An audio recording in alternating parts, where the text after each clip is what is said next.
2025년을 앞두고 우리 기업들이 쇄신에 집중하고 있습니다. 임원들의 세대 교체가 가속화하는 가운데 신사업을 강화하기 위한 조직 재정비도 이어지고 있는데요. 자세한 내용은 취재 기자와 함께 하나하나 짚어보겠습니다. 조문경 기자 나와 있습니다. 어서 오세요. 안녕하세요. 네. 자, 각 산업에서 혁신적인 인사가 줄줄이 이어지고 있습니다. 오늘 산업별로, 기업별로 좀 자세하게 살펴볼 텐데요. 먼저 통신업계부터 짚어보죠. 통신업계는 최근에 변화의 바람이 불고 있다고요? 네, 올해 말 통신업계의 인사 키워드는 쇄신이라고 해도 과언이 아닌데요.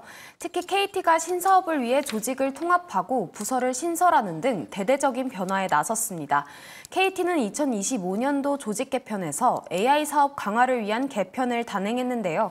AI와 로봇산업본부 등이 속한 전략 신사업 부문을 없애고 B2B 사업을 총괄하는 엔터프라이즈 부문에 흡수시키기로 했습니다. 아울러 기술혁신 부문 산하 KT 컨설팅 그룹은 전략 사업 컨설팅 부문으로 확대 재편하는데요. AICT 사업 확대에 필요한 기술 컨설팅 기능을 강화하겠다는 취지입니다.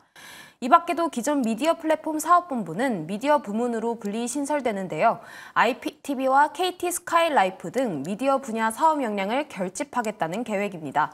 최근 새 대표를 선임한 LG유플러스 역시 AI 기업으로 전환에 박차를 가하고 있습니다.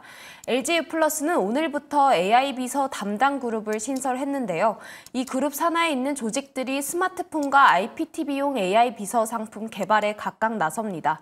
아울러 AI 인력 개발 전담 조직도 출범했는데요. 전사 차원에서 AI 기술과 인적 자원을 관리하겠다는 행보로 풀이됩니다. 네, 통신업계가 그야말로 체질 개선에 나서면서 뭔가 대대적인 혁신 사업을 강화하고 있다는 게 좀 느껴집니다. 자, 그리고 이번에 인사 시즌을 앞두고 상당히 주목을 받았던 기업이 있죠. 바로 롯데그룹인데 이번에 롯데그룹에서 역대급으로 강도 높은 쇄신 인사를 단행했다고요?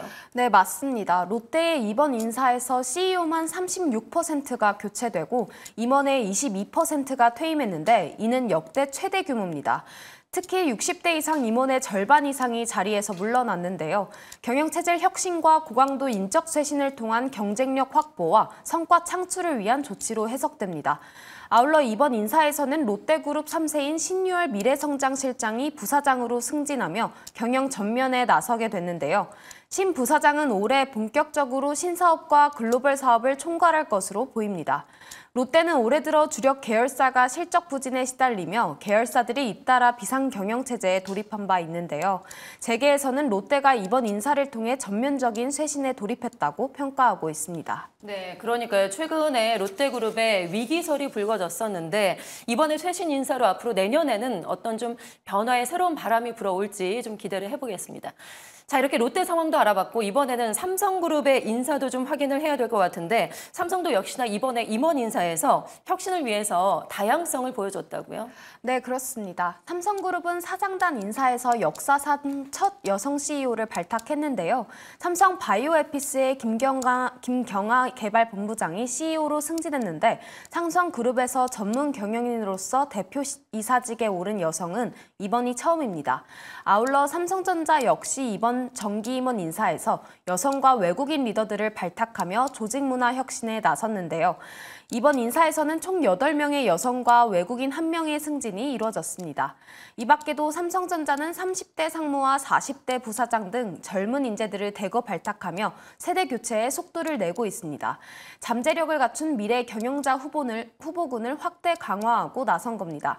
업계에서는 삼성전자가 이번 주 내로 조직 개편안을 발표할 것으로 예상하고 있는데요. 이번에 임원수가 대폭 축소된 만큼 이번 조직 개편은 슬림화에 방점이 찍힐 것으로 보입니다. 이에 따라 반도체 부문인 DS 부문 사업부의 통폐합 가능성도 거론되는데요. 의사결정 효율성이 높아지고 책임 경영이 강화하는 방향의 조직 개편안이 나올 가능성이 클 것으로 업계는 보고 있습니다. 네, 최근에 삼성이 상황이 좋지 않다 보니까 내년에 참 쉽지 않은 한 해가 될 것 같은데 인적 쇄신, 이 혁신이 좀 성공하기를 기원을 해보겠습니다. 올해 참 산업계에 특히나 많은 변화가 있을 것 같습니다. 특히 이번에 CJ그룹에서 깜짝 인사가 나왔는데 역사상 처음으로 90년대생 CEO가 탄생을 했어요. 네, CJ그룹은 이번 인사에서 그룹 내 처음으로 90년생 CEO인 방준식 경영 리더를 CJ4D 플렉스 신임 대표로 내정했습니다. CJ4D 플렉스의 큰 매출 증가가 이번 인사로 이어진 건데요. 콘텐츠 경쟁력을 기반으로 극장 사업을 확대하기 위한 조치라는 게 사측의 설명입니다. 그런가 하면 CJ그룹의 해결사로 통하는 허민의 CGV 대표이사가 CJ경영지원 대표로 지주사에 복귀하는데요. 업계에서는 CJ그룹이 안정 속 쇄신 인사를 단행했다고 평가하고 있습니다. 네, 대기업에서 90년대생 CEO라 상당히 좀 빠른 것 같습니다. 그만큼 이렇게 대외 불확실성이 커지고 있다 보니까 기업에서도 여러 가지 좀 위기 돌파를 위해서 총력을 다하는 그런 모습을 좀 보이고 있습니다. 자, 앞으로도 주요 기업들의 긴축 경영 기조가 이어질 것이라고 하는데 어떤 내용인가요?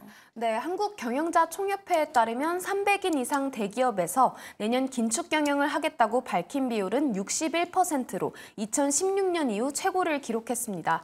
실제로 올해 연말 주요 기업들은 조직 쇄신과 구조조정 등에 집중하고 있는데요. 잠시 전문가 의견 듣고 오겠습니다. 2025년 주요 그룹 임원 인사의 공통적인 특징은 경영 효율성 차원에서 임원 조직을 슬림화했다는 점이 가장 두드러지고요. 여기에 기업 경쟁력을 위해 기술력 인재와 젊은 인재들을 전진 배치했다는 점과 함께 다양성과 글로벌 이슈 차원에서 여성과 외국인 인재들을 중용시켜 위기의 파고를 뛰어넘겠다는 의지가 담겨 있다고 볼 수 있습니다. 특히 주요 기업들은 변화와 혁신, 그리고 인원 감축으로 위기 대응에 나서고 있는데요. 이에 따라 유니코서치는 내년도 100대 기업 임원이 올해보다 평균 3~4% 정도 감소할 것으로 내다봤습니다. 다만 신사업 확대와 글로벌 시장 대응 강화를 위해 혁신 인사는 증가할 것으로 관측했는데요.